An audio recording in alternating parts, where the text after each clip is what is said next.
It's almost seems like a memory now, but I came out of the cabin a few weeks ago doing a solitary retreat for about 75 days or so, and still feeling like I'm catching up and that the world is moving very quickly, it feels like these days. I'm still getting caught up with COVID, getting caught up with all the protests happening around the world, and it seems like a very opportune time for great possibility and great change.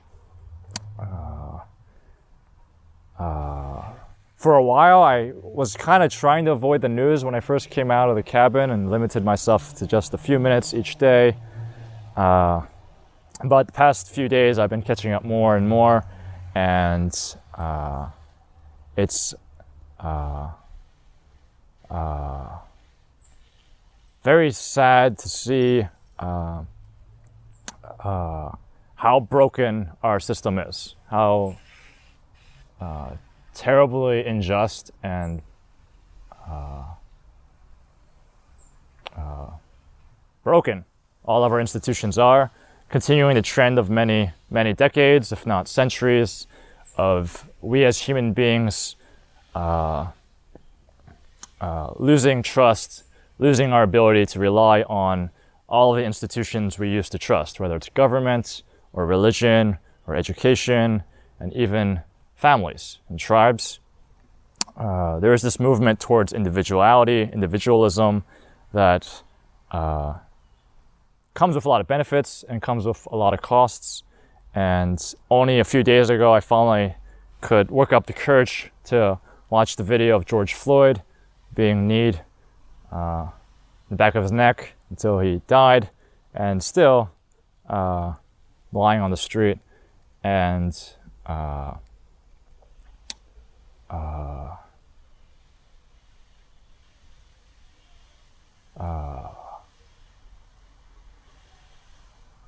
felt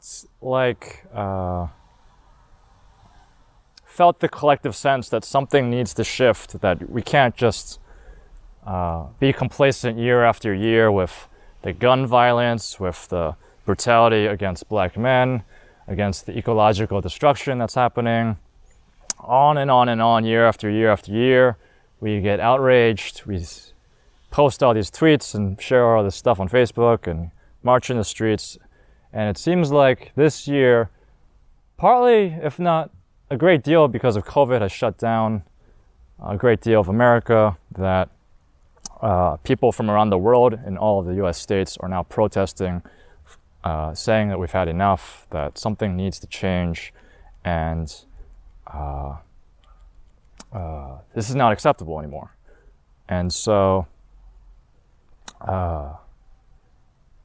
this country, America, was built on the idea of equality, that anyone through hard work and their own struggle and merit could advance and become a better person, that they could have opportunities to advance themselves and their families so their children could have a better future, that how they were born, what class they were born in, what race they were born, wouldn't impact their opportunities. My parents immigrated here in the 80s from South Korea, which at the time was run basically under a military dictatorship where there were very few opportunities, high unemployment, and my parents came here chasing the American dream, that through education, through hard work, through doing the right thing, that they could make enough money to raise a family and have their kids have better opportunities than they had back home.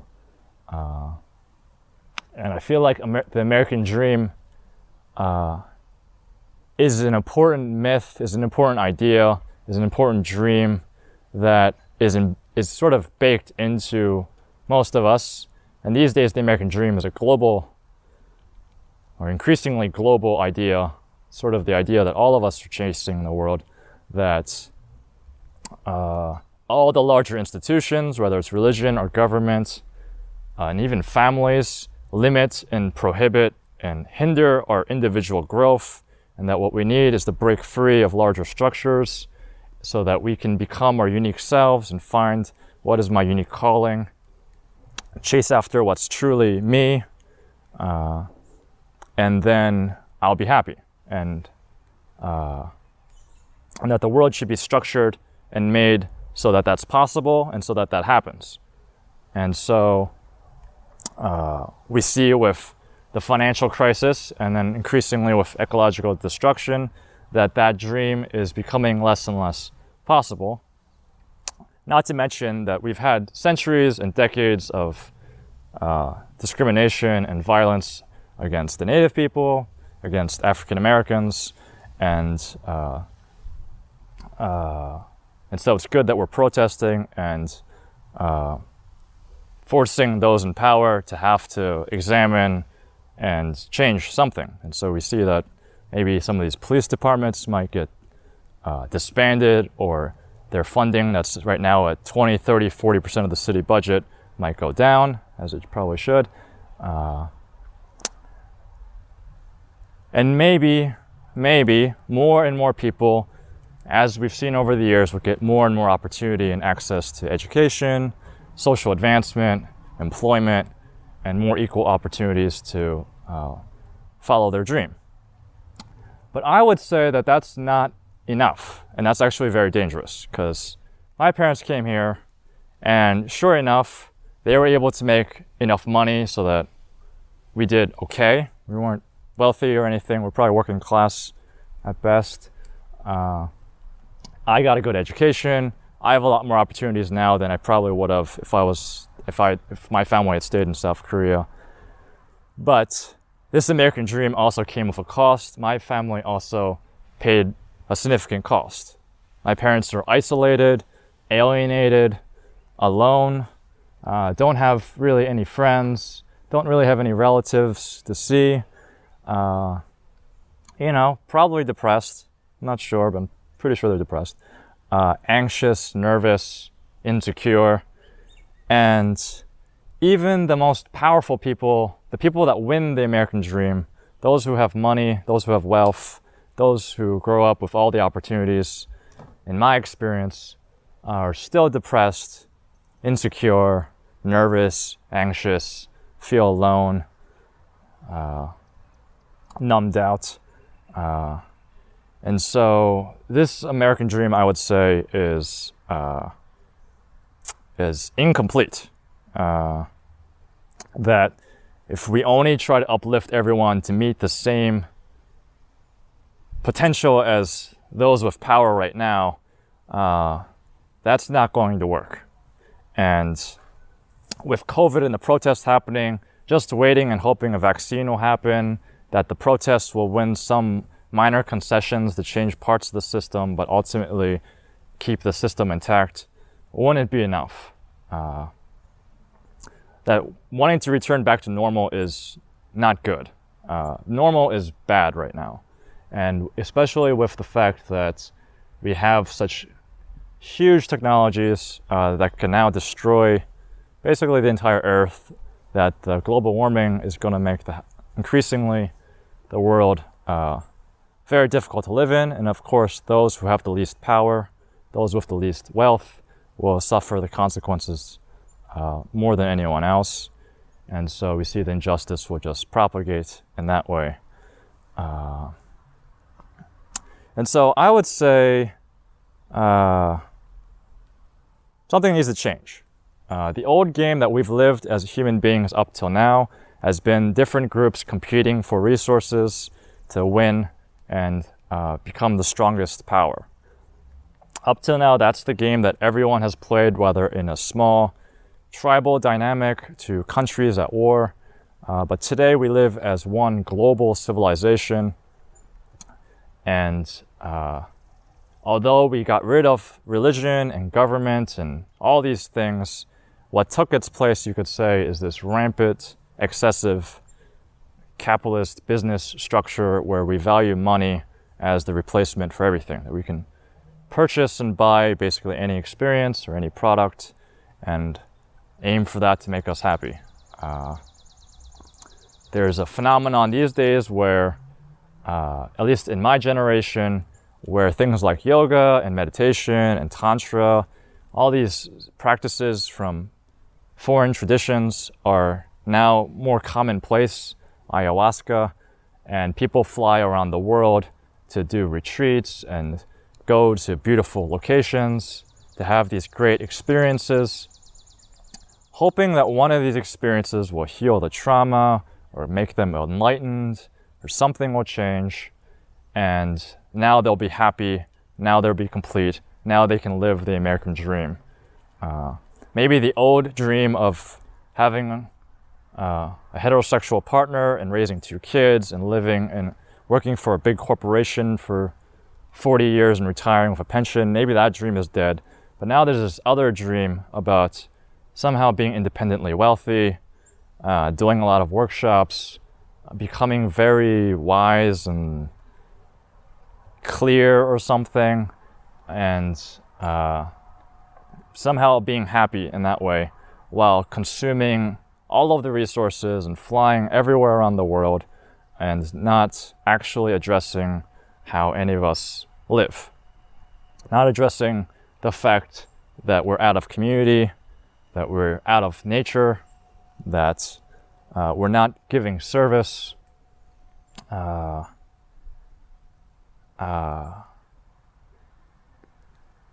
I think the American dream needs to change, and it needs to change because now any single group will increasingly have access to technology and weapons that costs everyone. The tragedy of the commons means that if any country pollutes, it's going to affect all of us. If anyone has a nuclear weapon, then everyone is in danger, including the person with the nuclear weapons. That this sort of godlike power, this extreme amount of power that we hold, that we see on a micro level when the state police have a small little metal cylinder thing in their hand that can kill someone, and everyone else is helpless to do anything, where justice system isn't doing anything. But on a global level, we see this at a much larger scale.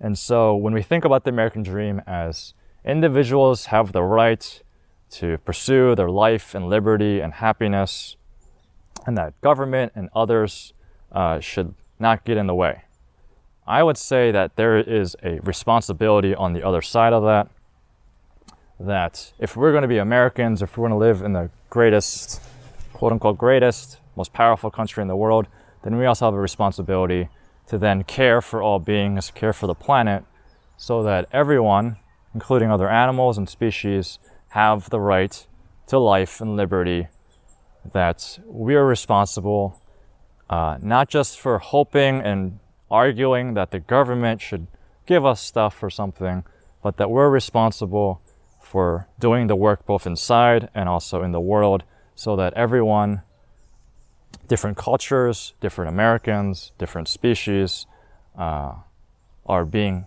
protected and cared for, so that they have access to life, they have access to freedom. This American dream carries a responsibility of what we do, because we are ostensibly, most of us watching, or those of us here, Americans. So it doesn't really make sense to expect the government or someone else to safeguard this dream if we're not also doing that work. And ultimately, even if this false dream that many of us carry, that we want to be the wealthy, powerful ones, even if everyone did that, the level of consumption that the average American, and especially the affluent American, is living under means that everyone's going to not be doing very well pretty soon. It's necessary for all of us to be willing, able, and realize there is some level of relinquishment, of renunciation, of letting go, of changing our behavior of how we live.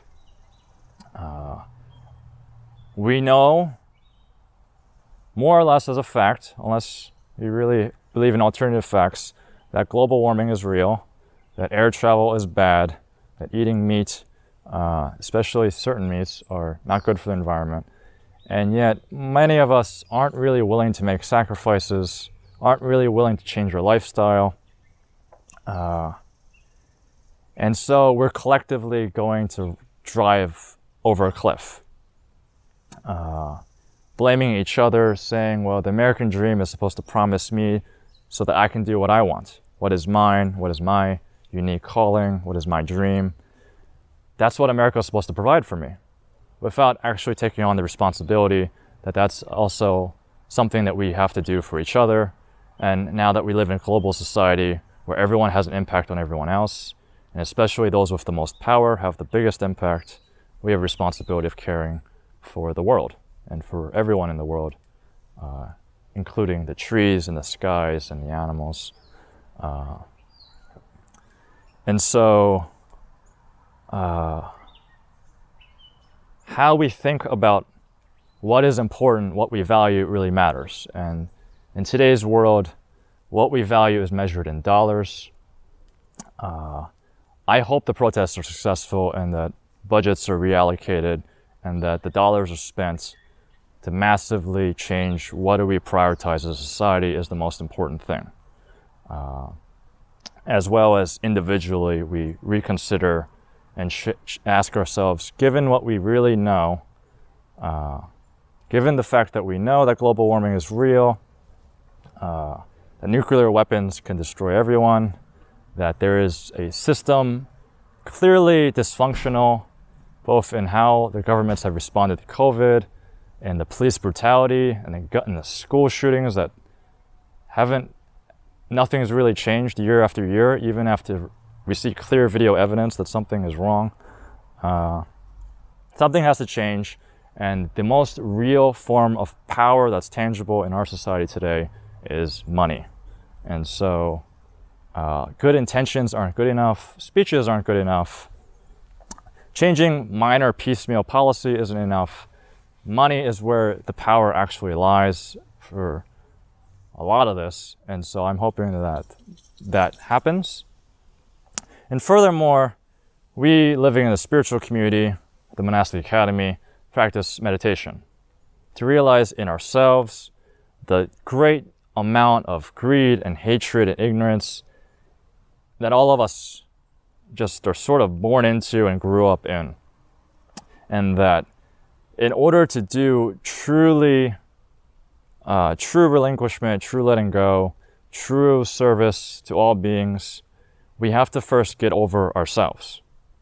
That as long as we're putting ourselves and those we identify with at front and center, we'll always create a dynamic of us versus them. There'll always be a duality, a dualism. It's very wonderful that many of the movements that have emerged in the past few years have emphasized intersectionality. We see different groups working in common cause. That's very beautiful. But we also know from history how easy and fragile these coalitions are, and that it's very easy for a revolution to turn extremely violent. And so we as monastics and hopefully as a spiritual community practice to basically die inside first. And so that our minds, which are always optimizing for survival and our own prosperity, can experience death, and experiencing death can let go of holding myself as front and center as the most important thing in the universe, and with that death can see everyone else and not hold anyone else as greater or lower than me. That the dissociation and numbness that's required to put your knee on someone's neck for 8 minutes and many minutes after they stop moving, that requires a level of mental disease that many of us are living with.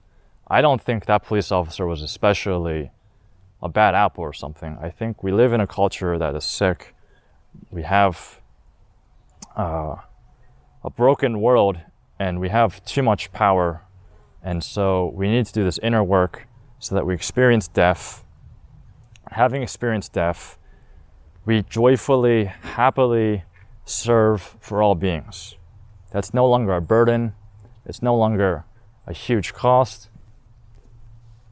But we do it joyfully.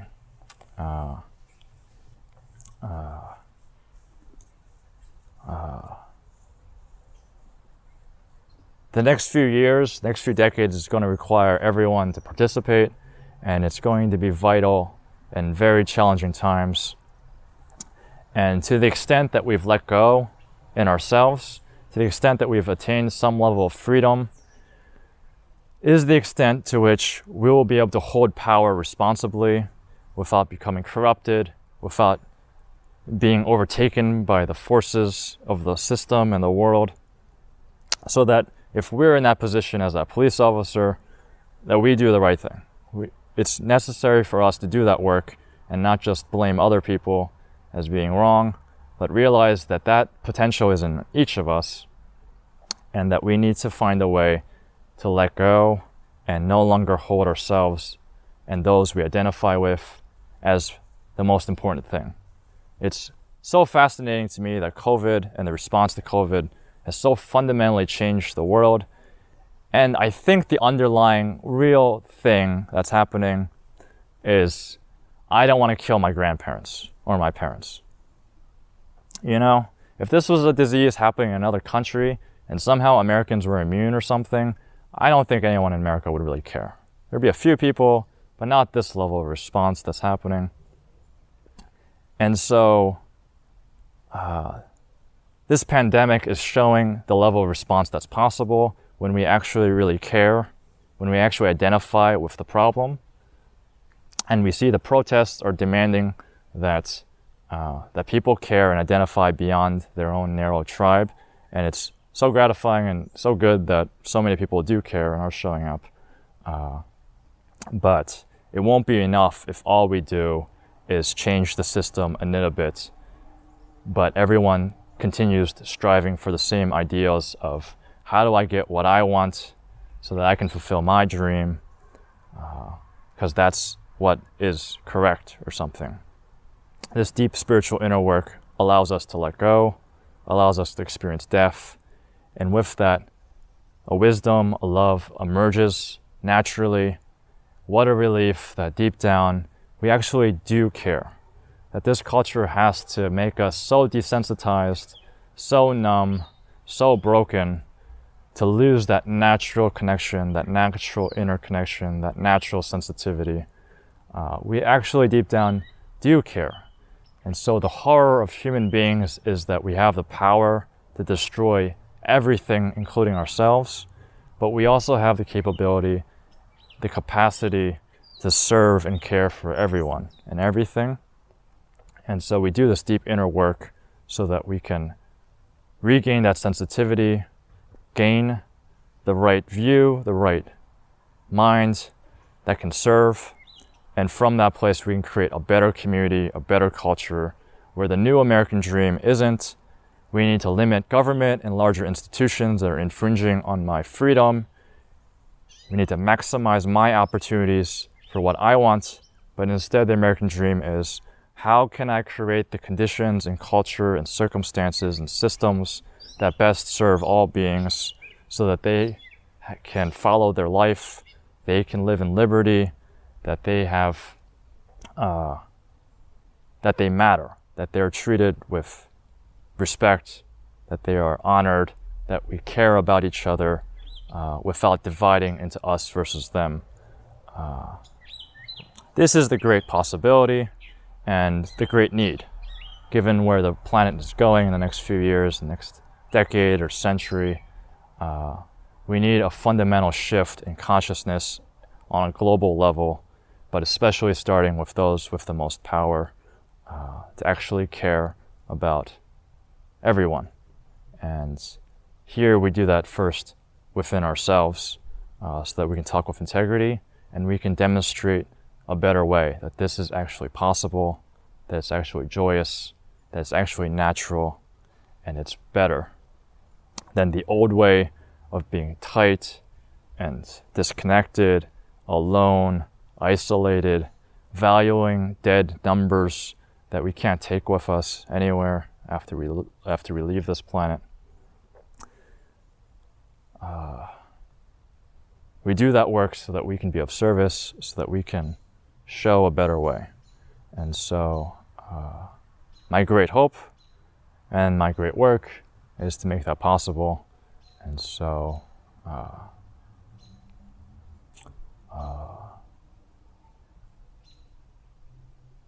I hope to find many people joining us in this great endeavor that's most needed.